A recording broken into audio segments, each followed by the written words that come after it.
Waalaikumsalam warahmatullahi wabarakatuh. Bismillahirrahmanirrahim. Assalamualaikum warahmatullahi wabarakatuh.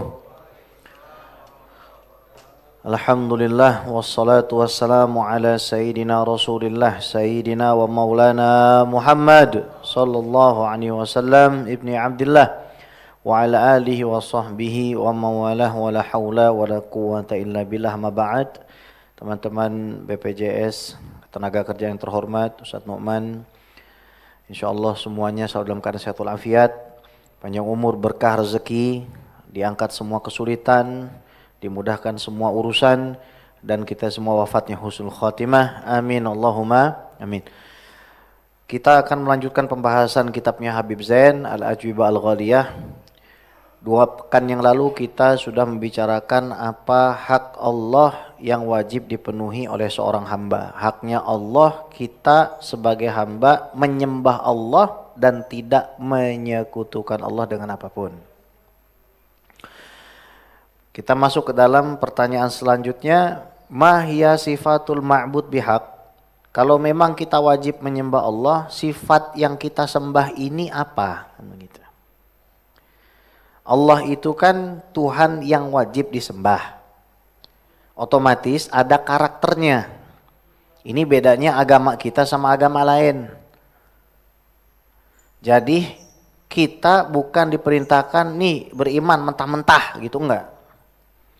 Tapi Islam memberikan kepada kita sesuatu yang bahkan bisa diterima oleh logika kita. Kita nggak mungkin dipaksa menerima ini teh sementara hakikatnya air putih. Begitu juga dalam agama Islam, kita nggak mentah-mentah disuruh beriman kepada Allah tanpa diberikan porsi rasio kita, akal kita, untuk kemudian bisa menerima itu. Maka diberikanlah karakter dalam Al-Quran dan hadis tentang Allah. Supaya apa? Ya kita nggak nerima aja gitu. Saya baru lihat dialog antara seorang mantan pendeta dengan 3 pendeta. Jadi 1 lawan 3 gitu. Lawannya mengatakan begini, ini pendeta mu'alaf nih, mantan pendeta sudah mu'alaf. Ya namanya iman itu ya yakin aja. Kalau ini saya bilang panci, ya panci. Meskipun Anda mengatakan ini handphone, ya saya akan tetap bilang panci, begitu katanya. Dijawab tuh sama yang mu'alaf, kalau begitu Bapak mau pakai ini untuk masak? Ini ditaruh di atas kompor apa bagaimana kan begitu. Nah, kita nggak bisa mengatakan iman, melainkan kita juga harus apa? Memberikan rasio kita porsi untuk bisa menerima itu. Jadi jangan kita menganggap bahwa Islam ini agama yang isinya doktrin aja terus, enggak ya. I'lam, ketahuilah, annahu sesungguhnya la ma'buda bihaqqin, tidak ada yang pantas disembah fil wujud, di dalam wujud ini, illallah, kecuali Allah, wahdahu, satu-satunya. Ya maknanya menyembah Allah ini taat, Pak. Allah suruh apa kita jalanin, Allah larang apa jangan kita perbuat. La syarikalah, tidak ada sekutu, tidak ada lawan. Kalau kita sebagai anak buah menganggap bos kita menentukan nasib kita, itu secara tidak langsung kita sudah berbuat syirik. Maksimal kita harus paling tidak meyakini bahwa bos itu sebatas perantara Allah menjalankan keputusannya. Gelas ini kalau saya mengatakan yang buat mutlak pabrik, syirik saya. Saya harus mengatakan gelas ini dibuat oleh pabrik yang semuanya adalah ciptaan Allah Subhanahu wa ta'ala, dan Allah yang membuat itu. Itu iman ya.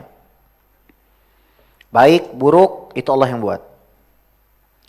Al-fardul wahidu al-ahadu somad. Al-fardu yang sendiri.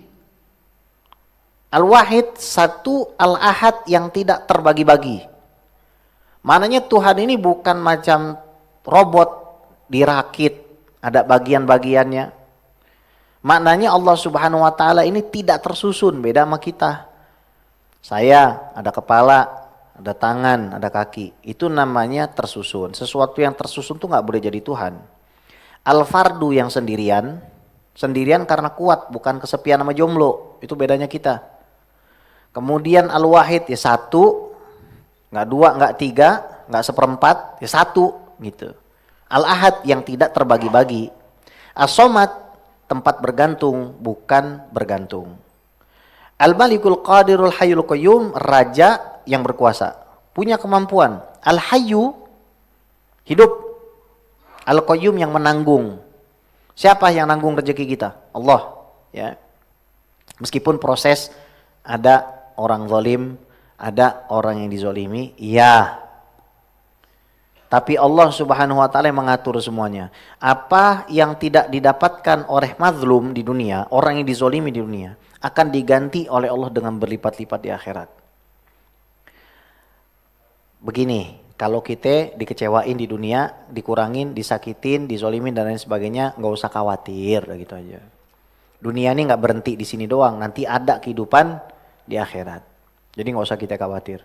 Jangan bersikap seolah-olah Allah Subhanahu wa taala kayak buta sama keadaan kita. Jangan, Pak. Jangan. Ingat kita udah belajar Al-Hikam tuh. Ijtihaduka fima dhumina laka wa taqsiruka fima tuliba mika dalilun ala intimasil basirati mika.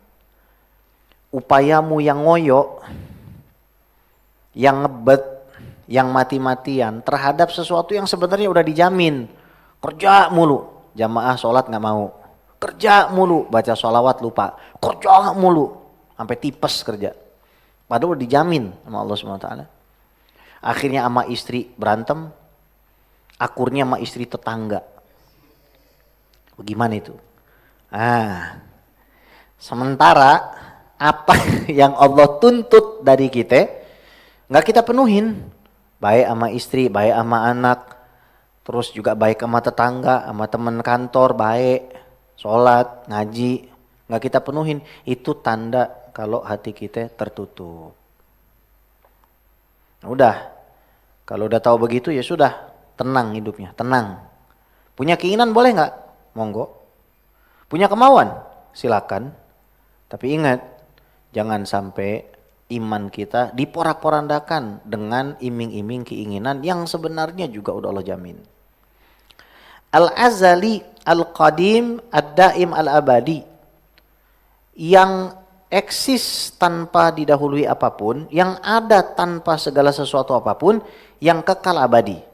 Itu Allah. Kalau kita nggak kekal abadi, wujud kita didahului wujud orang tua kita. Alladzi huwa bikulli syai'in alim.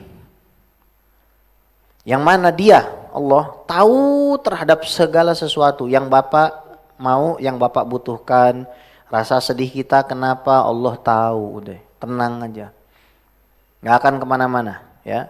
Kalau orang hidupnya modelnya begini, dia akan minim melakukan kesalahan. Dia akan minim terjebak dalam masalah. Alladzi huwa bikulli syai'in alim wa ala kulli syai'in qadir, dan Allah Maha Kuasa atas segala sesuatu. Yaf'alu ma yasha. Allah melakukan apa yang Dia inginkan. Wa yahkumu ma yurid. Allah memutuskan apa juga yang Dia kehendaki. Laisa kamitslihi syai'un. Tidak ada yang serupa dengannya. Wa huwas samiul basir. Dialah Sang Maha mendengar lagi Maha melihat. Taqaddasa, Maha suci Ia. Wa ta'ala, Maha agung. Anisyabih, daripada zat yang menyerupai dirinya. Wan nadhir, apalagi dari yang menyamainya. Wa anisyarik wal wazir, Allah tidak butuh partner dan Allah tidak butuh menteri. Wala tahuddul azman, Allah tidak dibatasi dengan zaman. Ya, kalau misalkan kita masuk kantor gitu kan, mau ketemu sama bos ada jam-jamnya tuh. Mau ketemu sama pejabat ada jam-jamnya. Anda mau ketemu sama Allah tunjukin kapan dilarang. Halo, coba yang di pojok yang tidur noh, lihat. Kayaknya besok-besok ke depannya gua kasih ujian di sini nih. Ngaji bertahun-tahun diuji gagal, awas lu ya, ujian tertulis dah. Pasti banyak yang kagak masuk ini.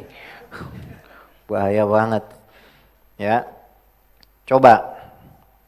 Gua sampai lupa tuh. Ya kan? Jadi Allah ini tidak dibatasi sama zaman. Emang kapan sih Pak Allah ngelarang kita minta? Emang kapan ada gitu? Lu jangan minta. Habis maksiat. Ih, ngapain habis maksiat sholat? Nggak boleh lu masih maksiat sholat. Emang ada kayak begitu? Nggak ada. Orang mau mabok, mau berbuat maksiat kayak apa? Siapa yang boleh ngelarang dia sholat? Yang dilarang sholat itu kalau misalkan cowok masuk ke tempat cewek, nah itu baru dilarang sholat pak. Jangan sholat di situ. Ntar pura-pura pakai mukena, pakai cadar lagi di situ. Iya, jangan. Udah Tuhan kita udah paling top udah Allah Subhanahu Wa Taala. Kapan aja bisa. Nggak seminggu sekali pak. Kan ada tuh pak yang seminggu sekali, ya kan? Nggak seminggu sekali, bukan sehari 5 kali. Kata siapa sehari 5 kali? Kadang-kadang orang tetangga tuh komentarin agama kita, orang Islam hebat, sehari 5 kali. 5 kali bagaimana 5 kali? Duha 8 rakaat, sholat malam 11 rakaat, rawatib berbelas-belas rakaat. Belum lagi sholat hajat, sholat pelunas utang. Sholat hajat ngawinin janda. Udah berapa kali aja tuh orang ketemu sama Allah. Belum lagi zikirnya, belum lagi baca Qurannya. Waduh, dah pak, tenang aja pak, beneran dah. Temen saya baru ada yang curhat, Bib, saya ini kadang-kadang berpikir, bisa nggak ya kita memenuhi kebutuhan? Emang lu butuh apa? Mau beliin anak rumah? Lu udah pada ada rumah? Udah, astaga, gue bilang. Bukannya salah, pengen beliin anak rumah, bukan. Tapi Allah itu lebih tahu. Kalau ternyata nggak dipenuhin gak usah marah. Toh yang dipenuhin udah lebih banyak.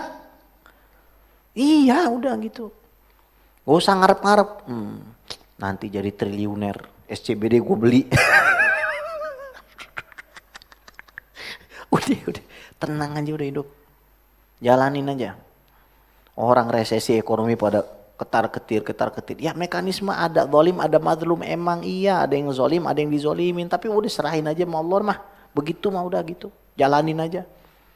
Dan saya tuh buka YouTube. Ada namanya ahli nutrisi di Amerika namanya Dr. Eric Berg. Kata dia sumber protein paling top itu bukan ayam, bukan apa, telur. Bahkan ada namanya tuh Spirulina. Spirulina itu tahu lumut nggak? Kalau misalkan kita biarin air lama-lama ada lumutan hijau, itu protein yang lebih hebat daripada telur. Ayo kita pada kerawak makan lumut. Bajunya mirip hijau-hijau BPJS tuh, lihat baju mirip begitu, Spirulina, beneran gitu kan? Udah, maksudnya kalau saya pikir-pikir sendiri gitu, ya boleh juga karena kita udah pernah mengalami kan proses itu gitu. Jadi kita paham gitu. Kalau ternyata gini loh, Allah itu lebih meridhoi kita ngaji, bawa kitab kemana-mana ngajar ngaji, bukan jadi pengusaha miliarder. Itu tandanya sebenarnya Allah tuh sayang sama kita. Makanya jangan khawatir. Orang kalau ngaji itu fungsinya supaya tahu jalan pulang. Anda semua ngaji di sini bukan supaya bisa baca kitab. Saya datang ke sini bukan juga supaya saya bisa baca kitab untuk Anda, bukan.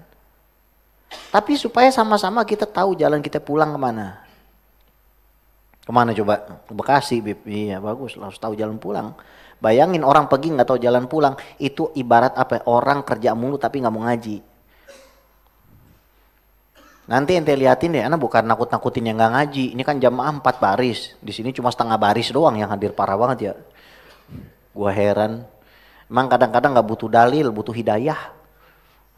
Ya, bukan butuh diceramahin, butuh hidayah. Masjid udah dibikin gede-gede, karpet tak hijau, males saja gitu datang ngaji. Gue heran dah. La tahudduhul azman wala yashghal wala yushghiluhu sya'nun anshan. Dan tidak disibukkan Allah Subhanahu wa taala dengan mengurusi satu urusan dari urusan lain. Misalkan Tuhan siapa yang model begitu? Bentar ya Anwar, gue lagi sibuk ngurusin urusan Nu'man. Ada nggak Allah kayak begitu? Enggak lah, urusan kita semua diurusin sama Allah. Ngapain kita puyeng? Jalanin aja. Ya. Ada orang tuh kadang-kadang dikasih nikmat udah banyak, nggak qanaah hatinya. Ya dikasih istri namanya Siti Qanaah, nggak terima, cari Markonah lagi dia. Allahu Akbar. Emang kagak puas-puas nafsu manusia tuh, ya. Wala ta'tarihil haditsat, dan Allah Subhanahu wa taala tidak disifati dengan sifat-sifat kemakhlukan, berubah. Kayak namanya manusia nisbi, bisa naik bisa turun. Itu nggak berlaku bagi Allah. Peduli sama Anda, peduli sama Anda, sama keluarga Anda. Orang bisa naik turun, Allah nggak mungkin naik turun, Pak, nggak mungkin. Orang bermaksiat aja dikasih rezeki sama Allah. Kira-kira tafsiran orang gini loh. Orang kalau sholat dekat nggak dengan Allah? Dekat. Kalau maksiat, kata siapa? Kalau tuh orang dijauhin sama Allah udah mati bang. Yang ngasih napas dia pada saat dia maksiat siapa? Kalau Allah jauhin tuh orang mati tuh dia. Orang lagi maksiat aja Allah dekat sama dia. Pada saat anak marah sama orang tuanya, Allah dekat sama dia. Yang kasih mulutnya Allah, semuanya Allah. Cuma dia nggak bisa ngelihat aja. Makanya kan dalam satu hadis yang di antara 3 orang tuh, yang satu kan dia mau berzina dengan sepupunya, udah ngasih emas. Habis itu nggak jadi kan? Makanya pintunya kebuka tuh, yang ketutup goanya. Kan salah satunya itu kan. Dia bisa ngelihat di dalam maksiatnya pun dia bisa ngelihat di situ ada kuasa Allah.